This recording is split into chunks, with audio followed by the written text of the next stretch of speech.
Man, mostly I don't go with this whole entire, digital foundries and frames per second bullshit and all this other crap. As you all know, Tomb Raider is outselling the definitive edition. The PS4 version is outselling the Xbox One version. PS4 is like selling like 64, and Xbox One is only like 34. It's pretty fucking terrible. And everybody's like, well, there is also, that chance that Xbox One just isn't out in all these other regions.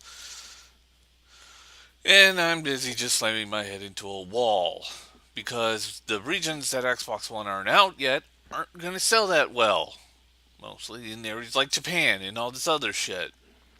But let's always forget that in Japan, Xbox has never sold well there, like ever. But no, it just isn't out. Hasn't had its chance yet. And my head just continuously ram. Um, Look, despite the whole frame rate differences, of course, I went out and bought the PS4 version, which I still got to get around to playing, but I got so much shit to do. But anyways, the PS4 version definitely looks better than the Xbox One, and it's just without a shock. It's just a really, really, it's just no real big shock there. And of course, the news I put in my last video about the GPU. And what surprised me about that is that there are still people out there, people like Black One, who seem to think that RAM can generate fucking graphics when, that's what the GPU does. RAM handles trash. That's what RAM's job is. They said you could stick 1 gig of RAM on that thing and it would have still had the graphics capability that it had. The problem wasn't the RAM, the problem was the GPU. I'm going to stick all those articles down every idiot's throat. But then this article comes out.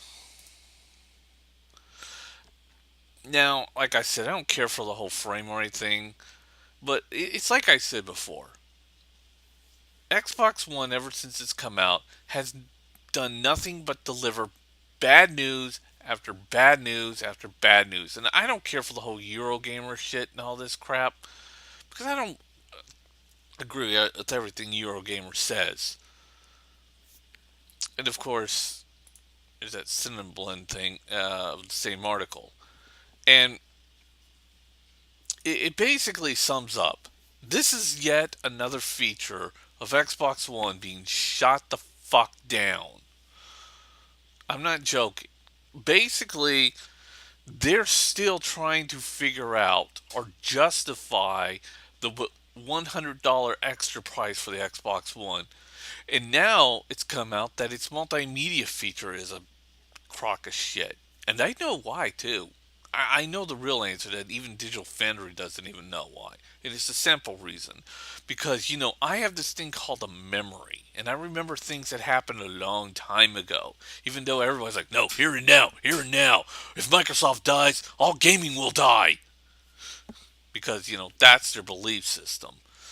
And, for the $100 fucking extra doorstop known as the Kinect you get with it, the thing about Microsoft is, and about the media functionalities that they had in this thing, was that Microsoft had been always, if you remember, Microsoft has always been trying to get in with the cable companies, and then they try getting in bed with the cable companies to their Xbox One.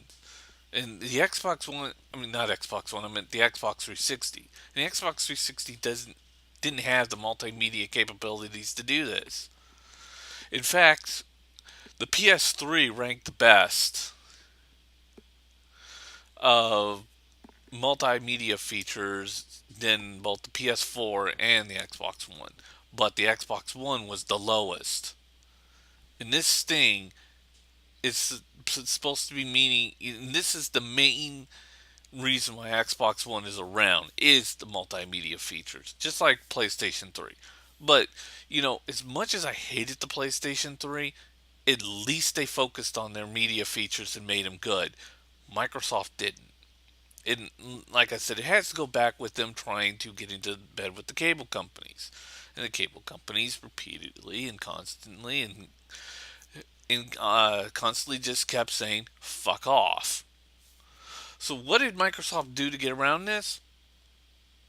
Look in the back of your fucking Xbox One. It says HDMI in and HDMI out. Why did they put those on there? Well, mainly the HDMI in. Because they said, fuck it to the cable companies. We're going to come up with a box that will attach to the cables, to these cable boxes, no matter what the fuck they say. Even though people were saying don't do it because internet streaming is going to take over the media. But now with net neutrality, Dad, that will probably not happen. Microsoft didn't listen. They didn't want to listen. They just went ahead and do what Microsoft does anyways. Just do it anyways. Fuck what everybody says. And the thing is that their multimedia functionalities are not that great. And it's missing a shitload of functionality. And they said it in this article. Basically, the DNRL streaming and all that other shit, it just doesn't work. Even though PS4 doesn't have it, and there is a workaround. But in Sony promises an update, which is a part of their major promises that they've been wanting to fix, because a lot of people are mad at Sony for all this, and justifully so for PS4. But Xbox One is even worse.